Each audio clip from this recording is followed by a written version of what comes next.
Nagplano kayong mag-mushroom hunting tapos yung nagpapakita lang sa'yo yung mga tagtagalang mga friend, yun pala yung tawag namin sa hindi edible na kainin, o 'di ba yung poisonous in short mga friend. Hindi lang poisonous, ito rin yung nakakabaliw. Yung palagi mong sinasabi kapag nagbe-break kayo ng boyfriend mo, ay naku nababaliw ako, tapos kinabukasan binabalikan mo. O 'di ba kabaliwan na yun, parang yung epekto ng mga tagtaga mushroom. Ito na nga ang aming hunting mushroom adventure. Yun bang hinanda mo tig-iisang sako dahil yun yung sabi nila sa'yo, ihanda daw yung sako at sako-sako yung napupulot ng mga buo at mga mushroom dyan mga friend. So ayun na nga ang aming journey, literal na suungin mo ang bundok, mga matataas na damo, pati yung madudulas na daan at syempre pati alad ng ating friendship.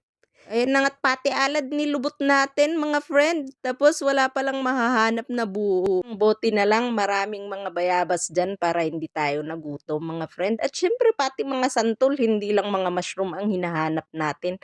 Pati free na pagkain. So ayan, maraming pinitas si Imong. Piditin na din natin at kakain na tayo ng santol at mga bayabas dyan. O, 'di ba? Naman mapapalugi tayo, wala na nga tayong nahanap na mushroom, walang buo, tapos wala pa tayong makakain.